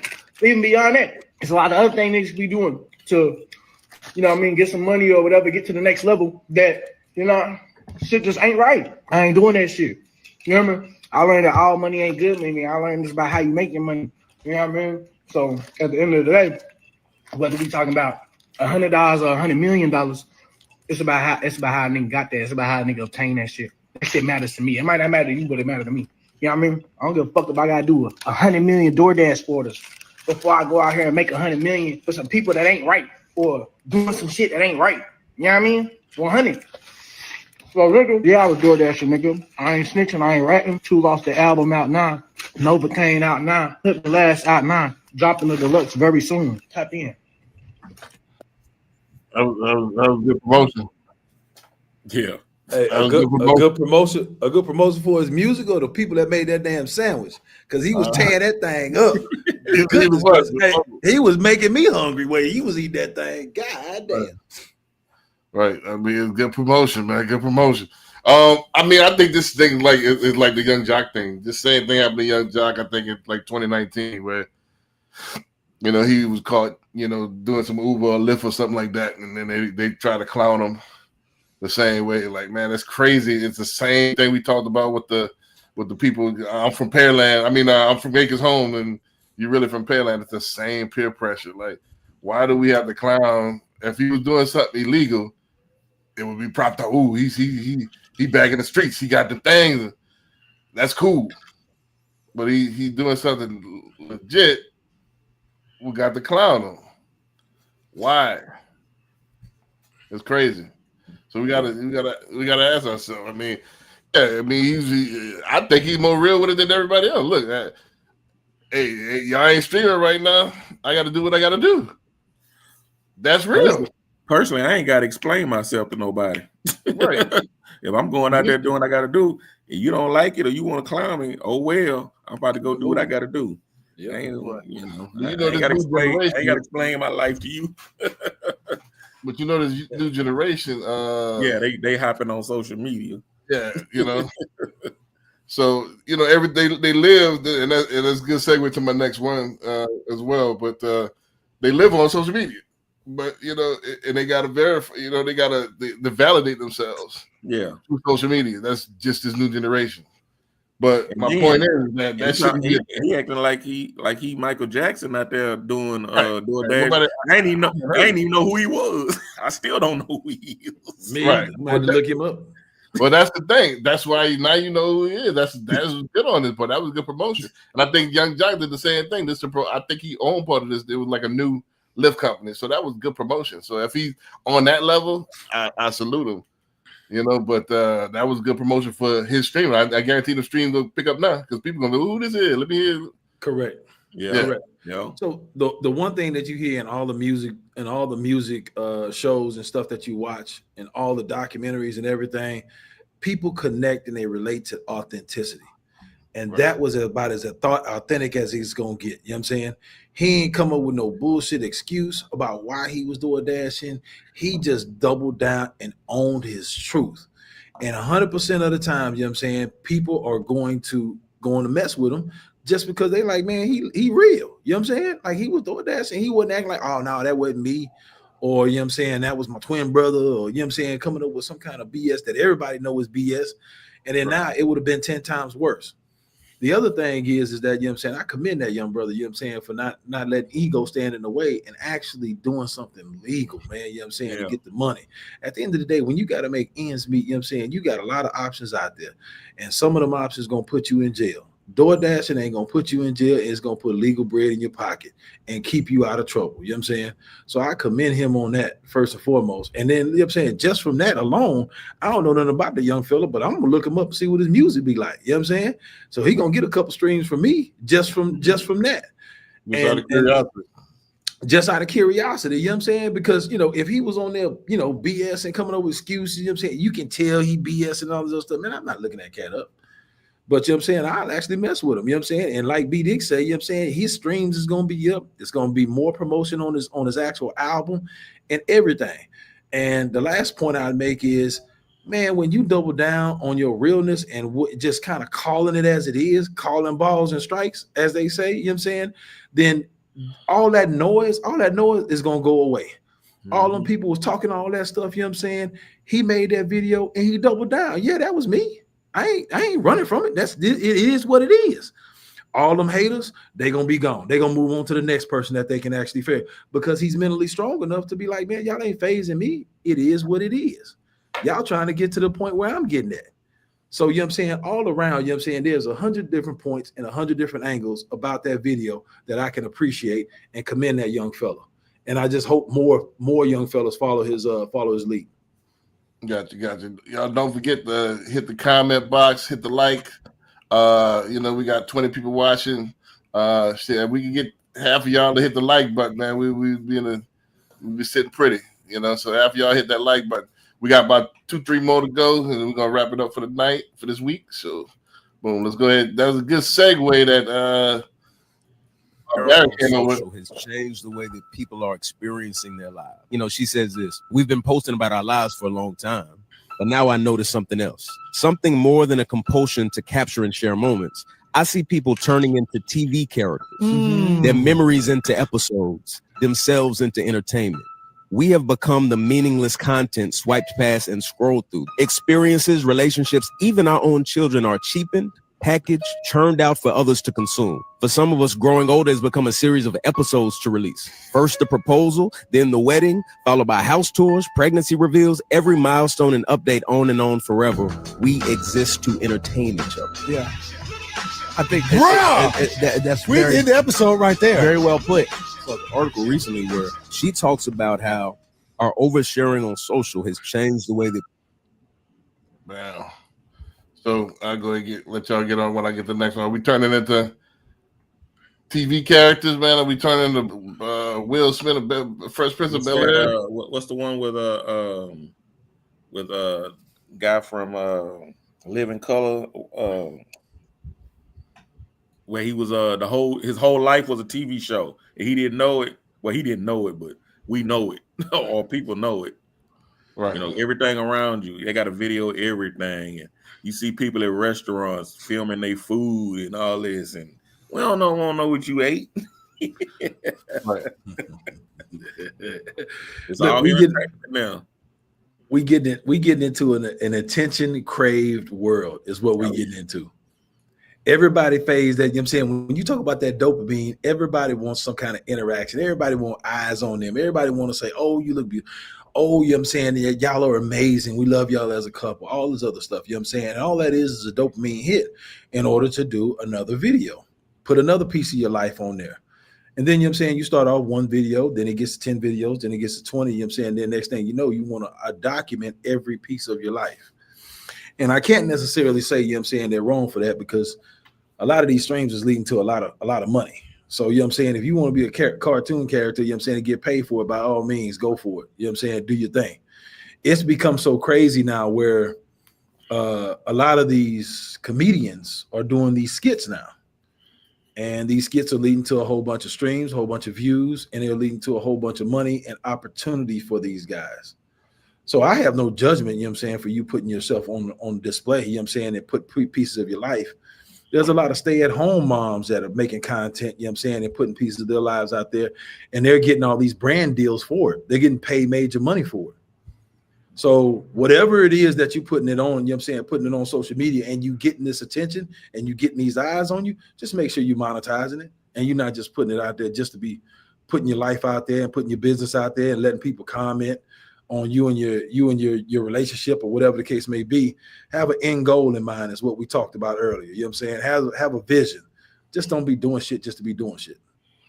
Man, Corey been on the podcast too long. You got my segue. You got the angle that I was going to. You've been hanging around with B Dicks too long. You know? Oh, here you go. Hey, look, I knew he was gonna try to take credit. God damn.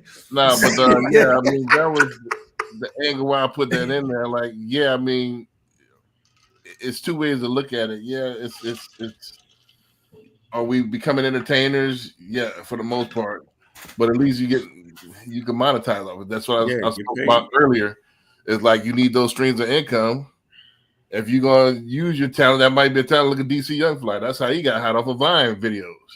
You know, he got hot off of Vine, then it became Instagram, then it turned into Wilding Out for him. You know, and then from there he started the comedy thing, and now singing and hosting show. He's doing it. So whatever you got to do to get discovered, if you know.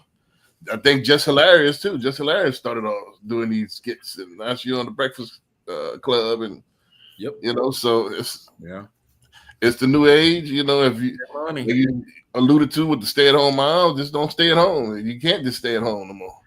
You know, do your flat tummy tea, and you know your daily routine, and you know how you take care of husband 101 or whatever. Get your audience. And the technology is there, so yeah, I would say monetize off it. If you're gonna be cheapened and packaged for entertainment, at least get paid for it. Mm-hmm. That's what I'm saying.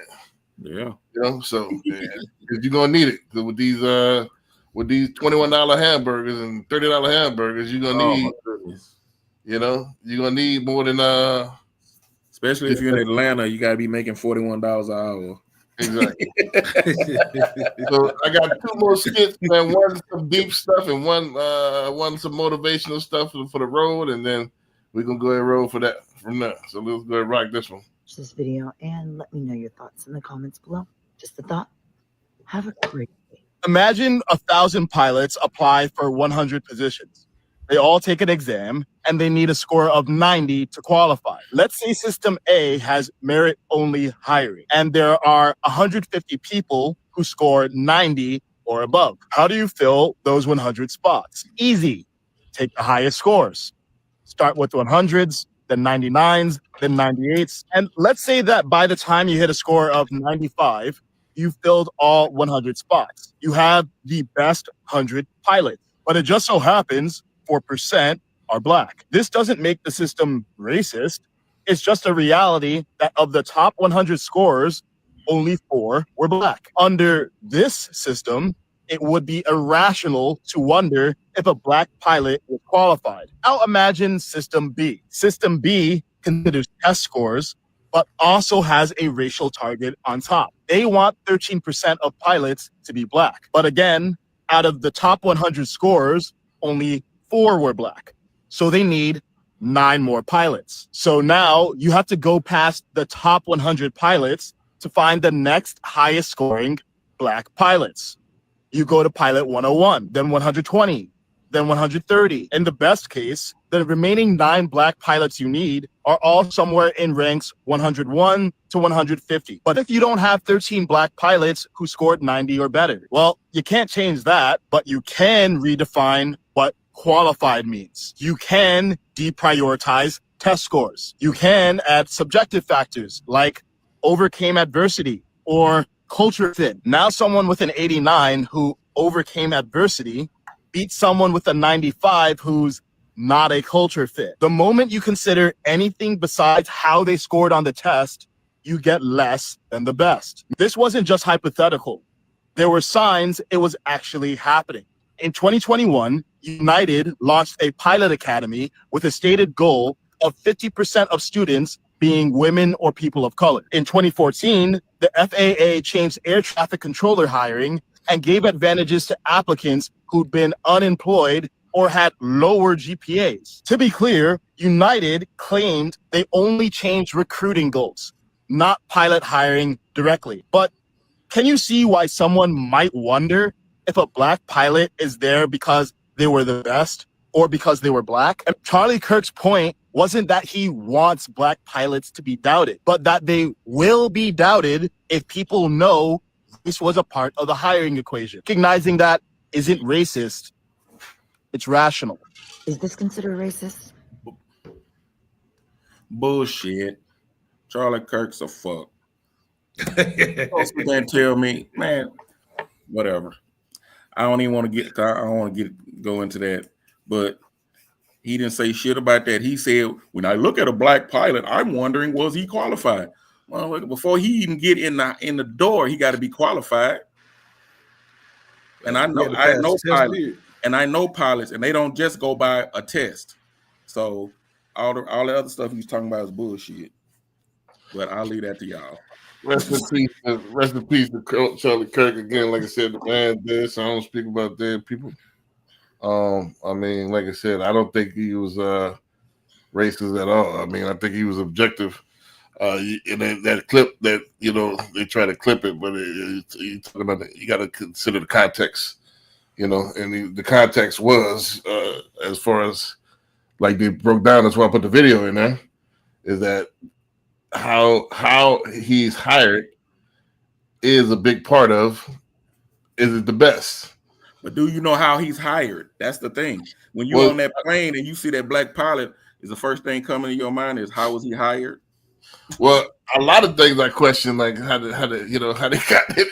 Not just that, you know, not just pilots, but a lot of corporate jobs. I wonder how they got these jobs. Certain people, I wonder how they got. Are you wondering because what they do or because who they are? No, I'm looking at the behavior, and I know.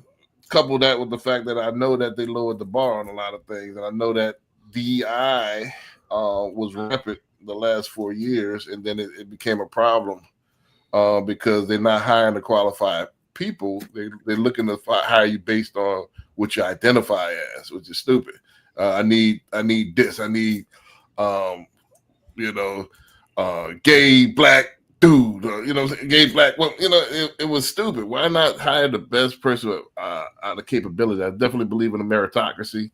The most qualified candidates should win. A lot of times it backfire on us, because like I said, we usually the odd man out. It usually don't work for us. It works for other people. It don't really work for us like that DI. So, and you get these people in positions that's not really qualified, it degrades the whole business.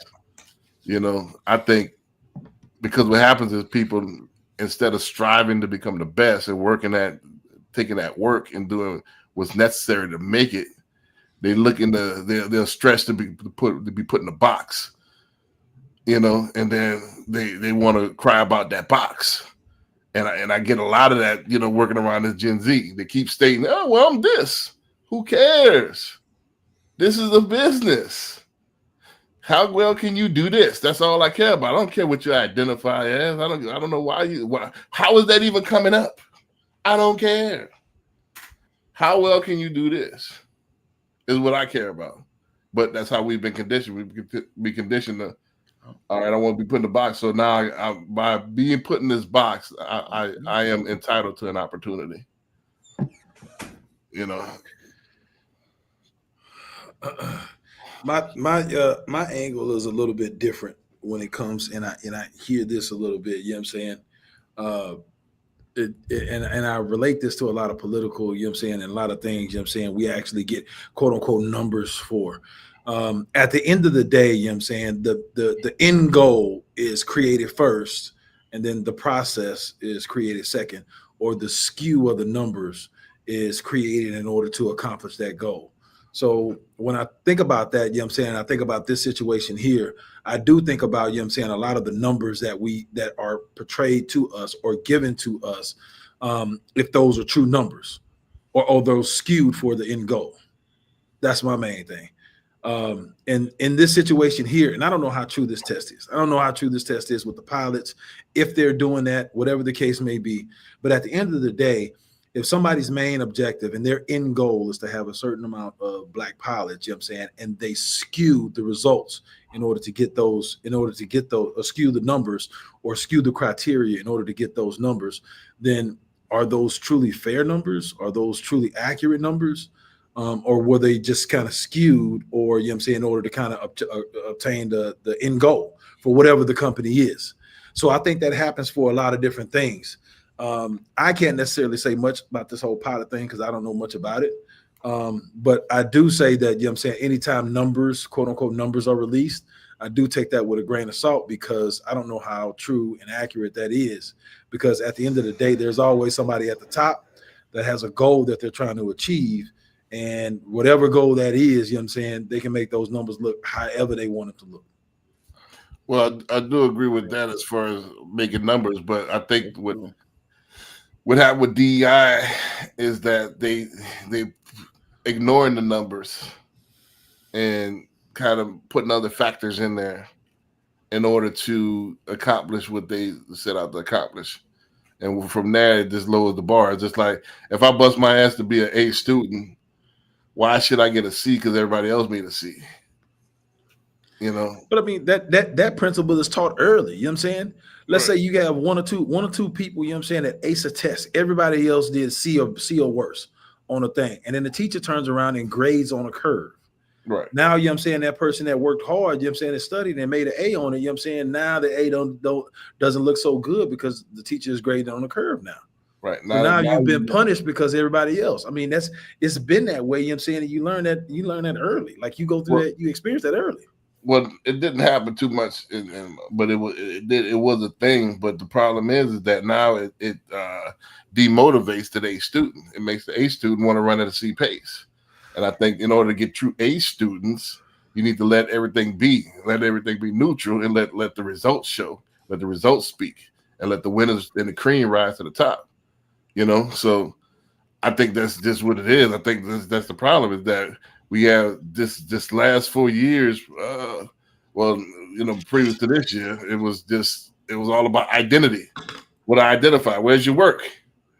You know, what results do you have? You know, so, and I think that's the problem. We will rush into. I'm gonna state what I am, and then not have anything to show for it, and then I'm entitled to certain things. I think that was the problem. And that's the good segue to this last clip here.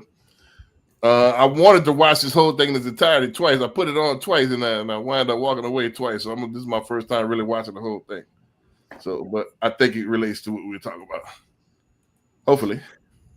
The Tampa, one of my cousins that grew up in the same house with me, I brought him down with me. Man, I was giving my cousin like close to $300 just to take out the trash. Man, I'm trying to be okay. Can I take out the trash? For him, that was motivation because he was like, okay, I'm gonna take out the trash. I'm gonna use that. I'm gonna start driving Lyft. I'm gonna start finding a way. He used that $300 to pay for his own apartment. Like he was like in the hustle mode. Some people don't have that same hustle. Yeah. Some people don't have that same desire. Some people look at it like as scholarships. Like, man, you got a free ride. Now it's time for me to get my free ride. So being able to have true discernment on like who can handle so much, who much is given, much is required. Like who can handle this and who can't.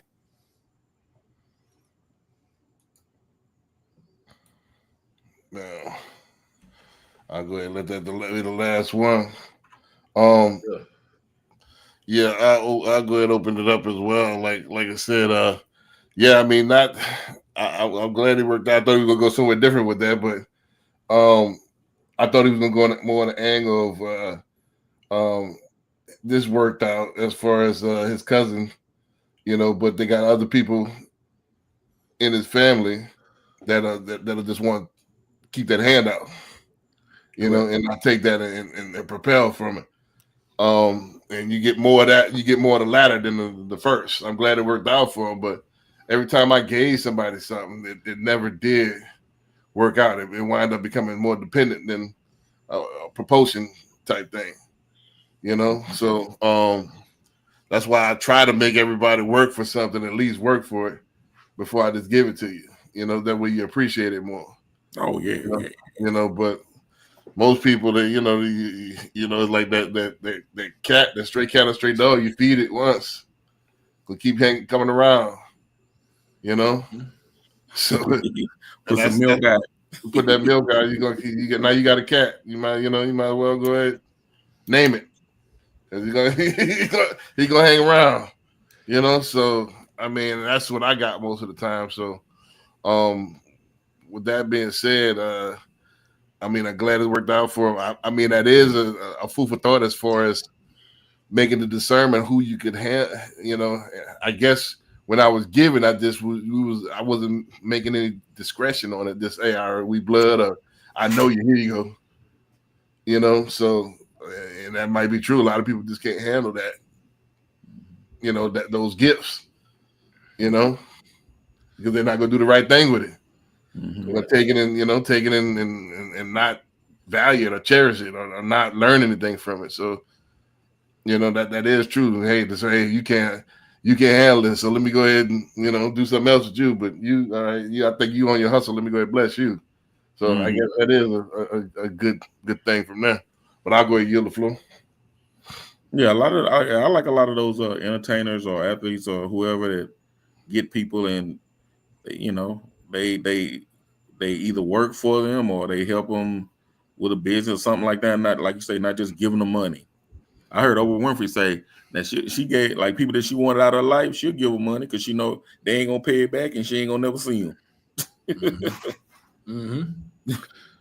Man, Jameis Winston is one of those cats, I love to watch. And then now, in his later in his career, he's become a lot more on video. You start to see his personality seem to come out. Jameis Winston is one of those guys that kind of identifies. I think, has been around sports long enough where he identifies talent and he identifies what motivates people. And I think he saw the same thing in his cousin. He understood what his cousin probably need. Now, he didn't say this. I'm just kind of throwing this out there, but I'm thinking, that he knew his cousin, probably didn't have a goal or some kind of ambition or a passion for something. So along with the $300 to take the trash out, which a lot of people probably think that's crazy, and I get it. But Jameis Winston knew there was a end goal in mind. I needed to be able to motivate this guy so he doesn't go out there and do something stupid and land him in jail. And if that's $300 taking the trash out and a motivational talk, because I guarantee Jameis Winston gave him a motivational talk every time that he saw him. I guarantee, because that's just in him. That's just what he do. So, I guarantee he motivated him to be able to get out and actually get off his ass and actually do something. So it's crazy to think, okay, well, he paid $300 just to take the trash out. Like, that's crazy. But Jameis Winston saw the end goal. He saw something big. He saw the bigger picture. And now to me, it sounds like his cousin is thriving. His cousin no longer has to need that $300 to take the trash out. His cousin is probably doing something on his way to be successful. And it all started from a seed that Jameis Winston planted. So I love that. I love that fact, you know what I'm saying, that he was able to do that. And I love the fact that I'm saying when you're in a position where you're blessed to do something like that, you're able to bless somebody's life, that, you know, you take on that calling, you take on that responsibility to be able to bless somebody and change the course of their life. So it's a lot of lessons to be learned from that, you know what I'm saying? Besides the fact that he paid him $300 to take the trash out. Like, you got to dig deeper into that. And Jameis Winston did something that especially probably changed his life, which is priceless. Yeah, what you said about that is true, because something like that, $300 to pay, take the trash out. You would think that when you hear that, you thinking he probably wasn't motivated himself. Mm-hmm. You know, he would. You know, he probably didn't have a business plan, or thinking about what he want to do in his life. Okay, Right. come on, I go do this for me, make this money. Go do this, Yes. make this money. And here's the thing, you know what I'm saying, we're all human beings, right? And we have emotions. When you don't have any money in your pocket, you know what I'm saying, it's a whole different type of mindset. You know what I'm saying? Like, you in a different place. You know what I'm saying? Now, couple that with you don't have any money, you don't have any ambition, and you don't have any passion. You know what I'm saying? You just kind of stuck in no man's land, right? You can easily fall into a dark place. Easily fall into a dark place. Now you're talking about depression. Now you're talking about doing something silly, like taking doing something silly, right? But anything, you know what I'm saying, anything, especially $300 to take the trash out, could spark something in you to be like, man, I got a lot of life to live. You know what I'm saying? I got money in my pocket. Let me go do something with this. Let me not just blow this on weed and drink. You know what I'm saying? Let me go ahead and do something to get my life started. He's blessing me. Let me figure out a way. It's the exact same thing Kevin Hart did for his crew. His crew just wasn't giving them money. Okay, I'm gonna give you a job. You don't have a passion. You don't know what you want to do yet. Okay, cool. I'm gonna pay you to be security right now. I'm gonna pay you to handle my schedule, be my assistant or whatever. And then as soon as I get my business, then I'm gonna give you a position to where, you know what I'm saying, you can actually have some kind of purpose. Sometimes, you know what I'm saying, to as James put, you know what I'm saying, to whom much is given, as much is required. And if you accept that, you know what I'm saying, and for the betterment of your team, so to speak, or the betterment of your friends, you use that to benefit not just them in their pockets, but you actually do something greater, which is actually put them in a great mindset where they can actually thrive for themselves and not have you as a crutch. Gotcha. So it looked like our audience left already. You know what I'm saying? So yeah, so we're gonna get out of here for this week, man. We're gonna see y'all next week. Same bat time, same bat channel, man. So All right.